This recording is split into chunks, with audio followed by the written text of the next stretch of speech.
बावरा का कोट भाषण। हाँ, संसार का व्यक्ति केवल पेट भरने के लिए जीवित है, बस सवेरे से लेकर शाम तक बस ये चिंता करता है कि दाम की छपाई कहां से होगी, पैसा कहां से आवे, बस इसी चक्कर में पड़ा रहता है। और महाराज पाखंड निरता संतो विरक्ता सा परिग्रह, संत जन पाखंडी हो गए हैं। पहले के संत जन जो है जल्दी किसी से मिलना पसंद नहीं करते थे। पहले के जो संत थे वो किसी से बात नहीं करते थे जल्दी। हाँ, कोई चला भी जाए तो बस थोड़ी सी बात में वो कहा बस भैया ठीक पधारिए, आप हमारे भजन में बाधा ना पहुंचाओ। और अपनी छोटी सी कुटिया बना के रहते थे, ना कोई चमक न दमक, कुछ नहीं। आज भी ऐसे कई एक संत पड़े हैं जंगलों में। बहुत पहले की बात है कि चित्रकूट में एक संत जी रहते थे, तो वो अपनी गुफा में रहते थे। तो एक बार पानी आ गया, कोई भक्त बैठा था, पानी आ गया तो पानी टपकने लगा गुफा में, तो वो भक्त उठा और उसने एक पत्थर उठाया, उसमें लगाना शुरू किया। संत जी बोले बस बस बस बस, वहीं वैसे ही बना रहने दो, जो जैसा व्यवस्था है उसको वैसे ही रहने दो। आज तुम पत्थर लगा रहे हो, कल तुम लेंटर डलवाओगे, सोचते जितना इकट्ठा हो जाए उतना है बढ़िया।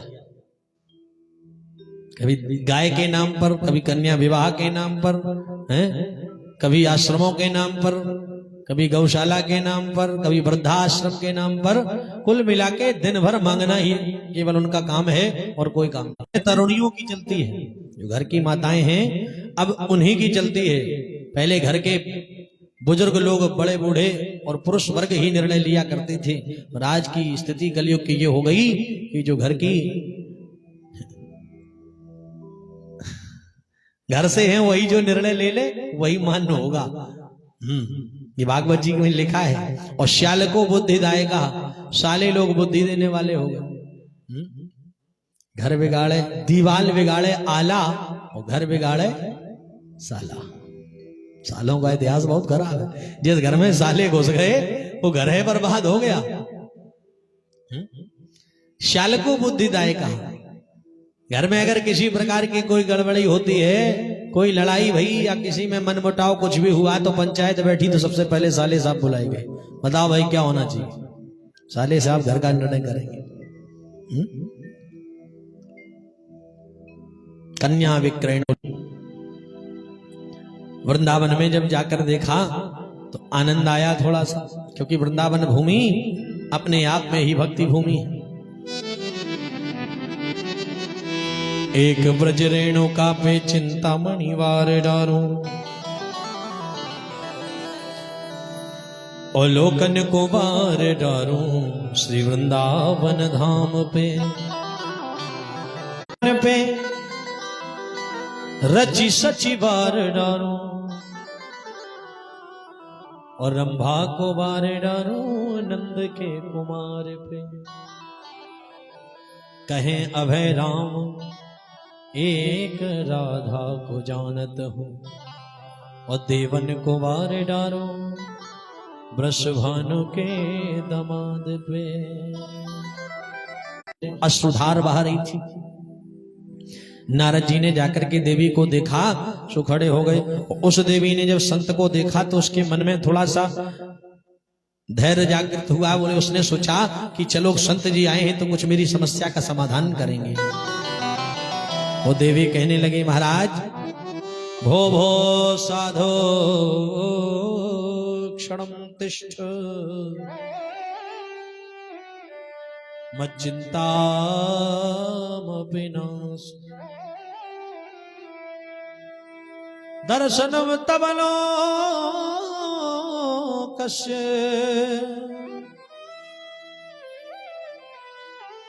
सर्वथा हरम परम। अरे साधो, एक क्षण के लिए मेरे पास बैठो और मेरी भी चिंता का नाश करो, क्योंकि दर्शनम तव लोकस्य सर्वथा हरम परम। आपका दर्शन सारे संसार के अघमन पाप को हरण करने वाला है। साधु खड़े हो गए, पूछने लगे, कौन हो देवी आप? जरा अपने परिचय दीजिए। काशी तुम का विमोचेम, नार्या का पद्मलोचन, उपदेवे सविस्तारम, स्वस्य दुःखस्य कारणम। कौन हो आप और तुम्हारे मन में क्या कष्ट है, जरा ये बताओ। वह देवी सविस्तारम, अपने दुख का कारण हमसे विस्तार से कहिए कि तुम्हें किस कष्ट ने घेर रखा है। अपना परिचय दो पहले मुझे। वो देवी कहने लगी, अहम भक्तिर इत ख्याता इमौ में तनयो मतौ, मैं हूं जो हूं, मेरा नाम भक्ति है। वो इमौ में तनयो मतौ, ये दोनों जो मेरी गोद में लेटे हैं बूढ़े बाढ़े, वो मेरे दोनों पुत्र हैं। बताओ, माता जी कह रहे हैं कि मेरा नाम भक्ति है, मेरे गोद में जो बूढ़े लेटे हैं ये मेरे पुत्र हैं। और इनका नाम क्या है? बोले ज्ञान और वैराग्य।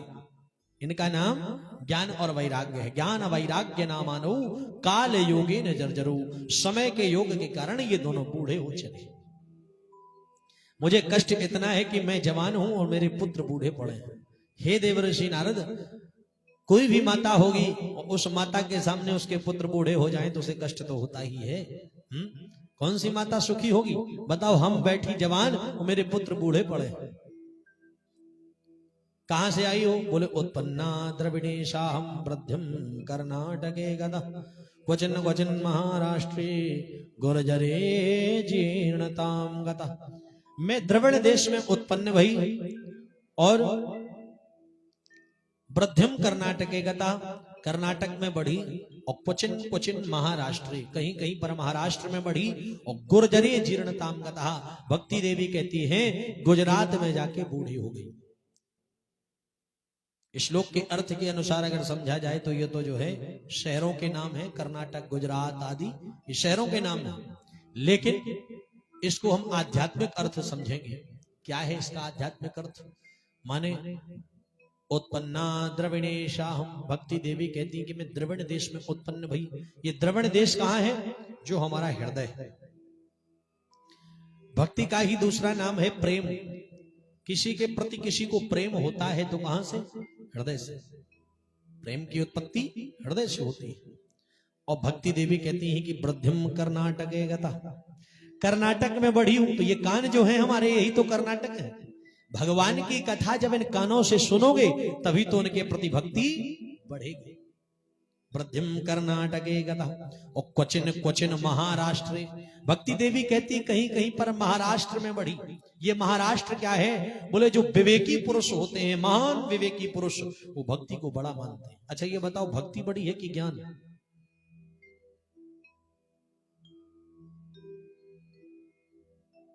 बोलो। भक्ति बड़ी है, भक्ति ही बड़ी है, क्योंकि भक्ति मां है और ज्ञान पुत्र है। माता बड़ी होती है। बस इतना जरूर है कि ये दोनों एक दूसरे के बिना अधूरे हैं, चाहे भक्ति हो चाहे ज्ञान हो। अगर केवल भक्ति ही भक्ति है, जीवन में ज्ञान इतना भी नहीं है, तो फिर भक्ति अंधी कहलाएगी। और केवल ज्ञान ही ज्ञान है और भक्ति नहीं है, तो फिर वो ज्ञान भी अधूरा कहलाएगा। दोनों एक दूसरे के पूरक हैं। भक्ति खूब सारी हो जीवन में, पर थोड़ा सा ज्ञान भी होना आवश्यक है। एकदम से अंधी भक्ति भी नहीं होनी चाहिए।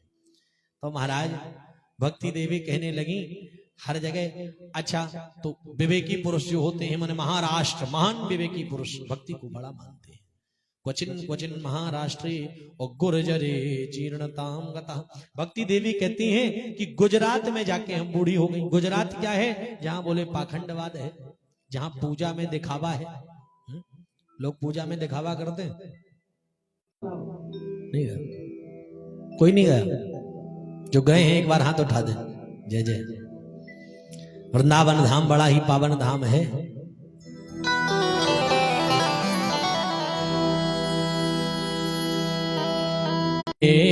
वृक्ष को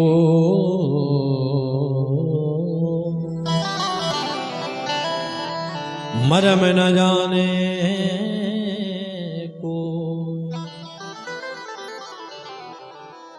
जहां डाल। हमें बड़ा कष्ट है नारद जी, और अगर ऐसा ही चलता रहा तो फिर मैं यहाँ से भी चली जाऊंगी, और मैं यहाँ से ये स्थान छोड़कर विदेश चली जाऊंगी, अब इस देश में ही न रहूंगी।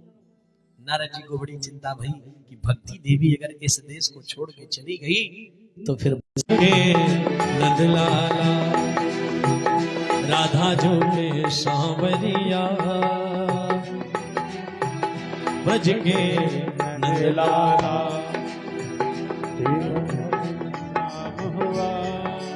ओ ब्रज के जब तेरा नाम सब दुख दूर हुए, यारे जब तेरा नाम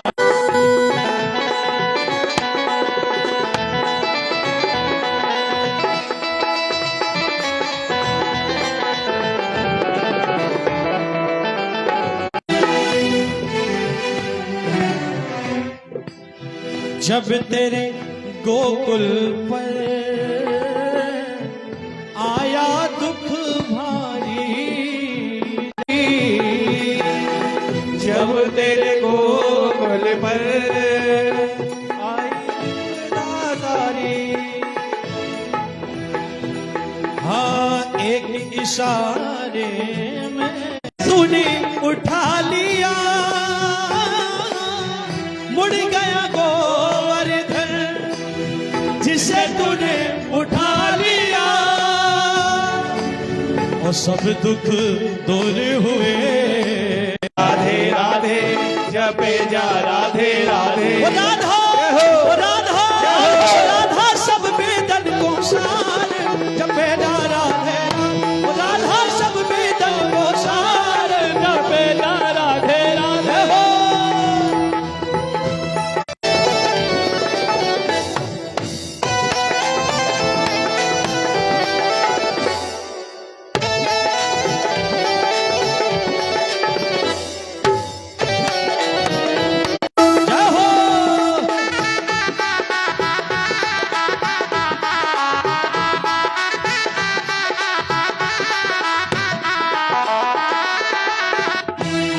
जो राधे राधे गावे वो सकल पदार्थ पावे, जो राधे राधे गावे वो सकल पदार्थ बेड़ा पार जपे जा राधे राधे, राधा सब वेद को सार जपे जा राधे राधे, है वृंदावन धाम अपार रटे जा के जीवन को देखा,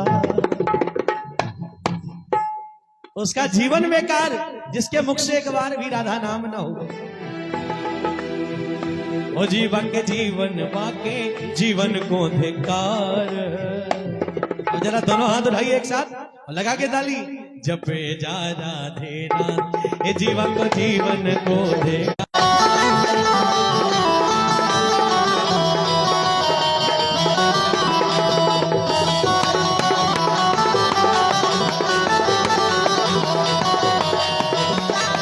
जय हो बोलो भागवत भगवान की जय हो, बोलो वृंदावन धाम की जय हो। वर्णन करते हैं महाराज, ऐसा वो पावन धाम है श्री धाम वृंदावन। आकाशवाणी ने कहा, बोले सुनिए देवर्षि, इनको जवान बनाने के लिए एक ही उपाय है कि सत्कर्म करो।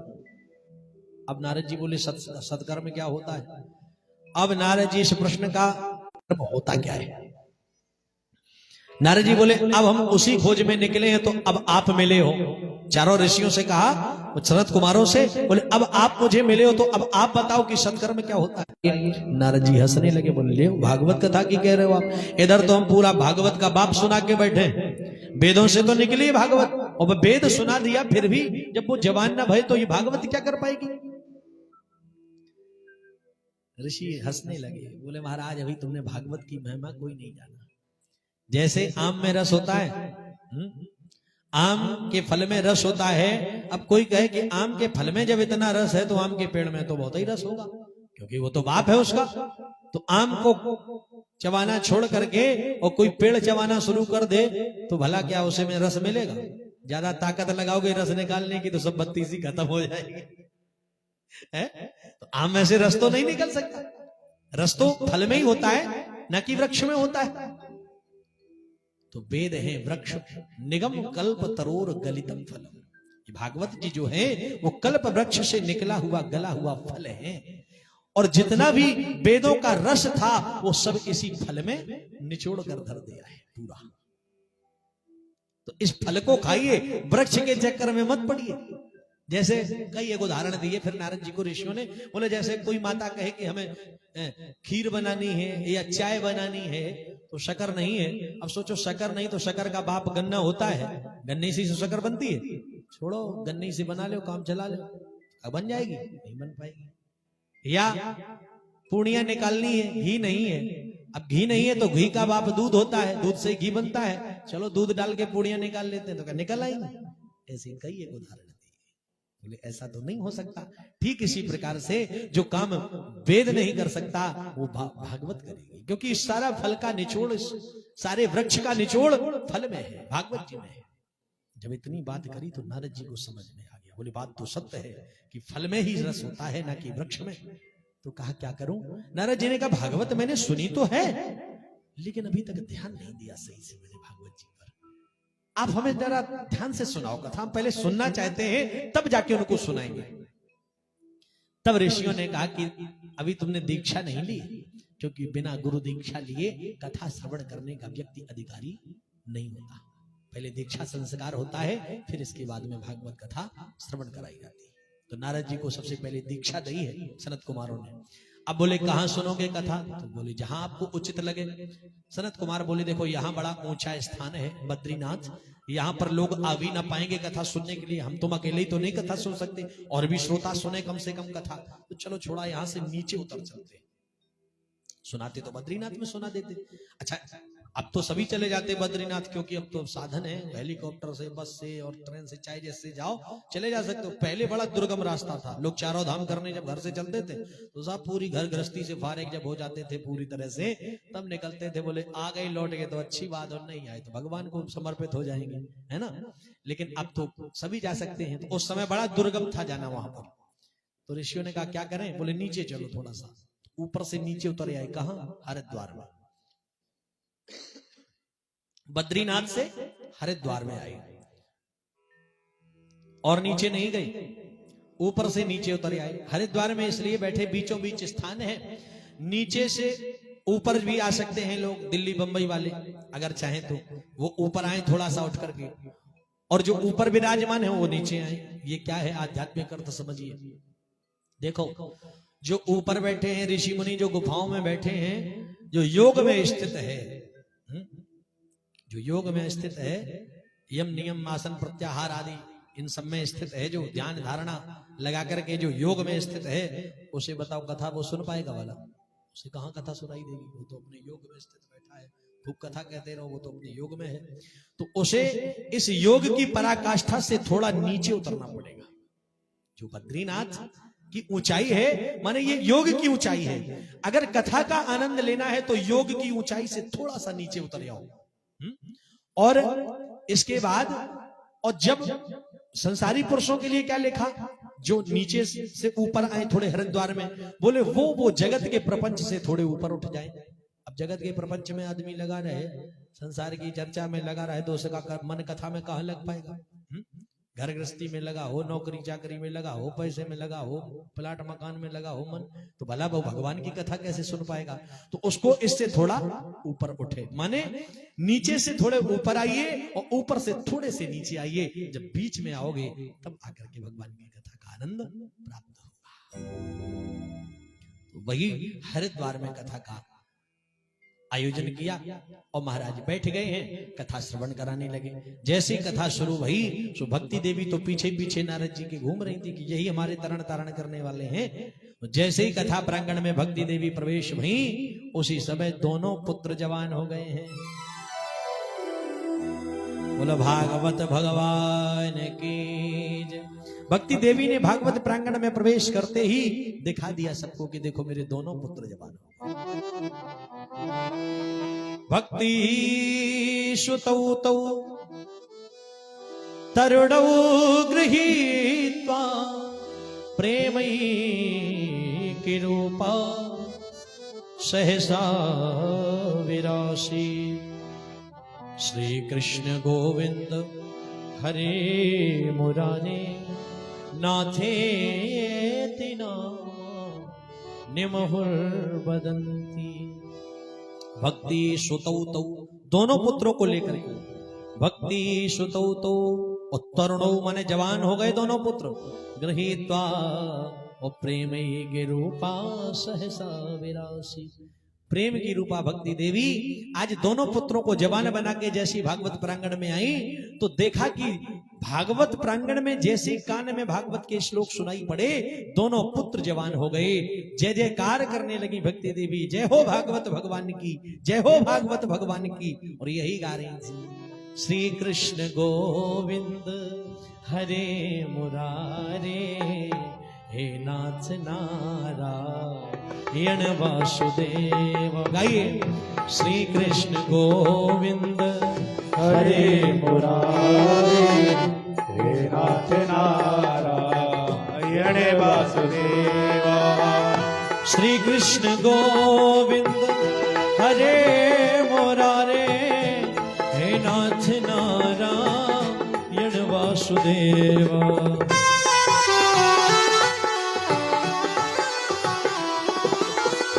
श्री कृष्ण गोविंद हरे मुरारे, हे नाथ नारायण वासुदेव।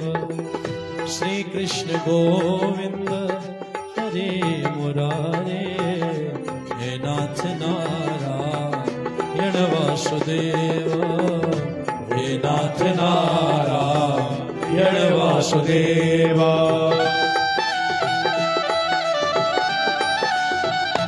जय हो।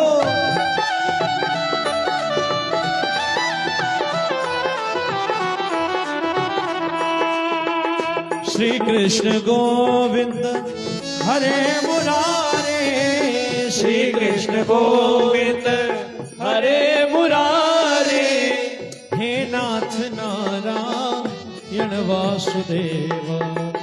हे नाथ नारायण वासुदेव। बोलिए, श्री कृष्ण गोविंद हरे मुरारे, श्री कृष्ण गोविंद हरे मुरारे, हे नाथ नारायण वासुदेव। श्री कृष्ण गोविंद हरे मुरारे, हे नाथ नारायण वासुदेव, हे नाथ नारायण वासुदेव। श्री कृष्ण गोविंद हरे मुरारे, हे नाथ नारायण वासुदेव, हे नाथ नारायण वासुदेव, हे नाथ नारायण वासुदेव।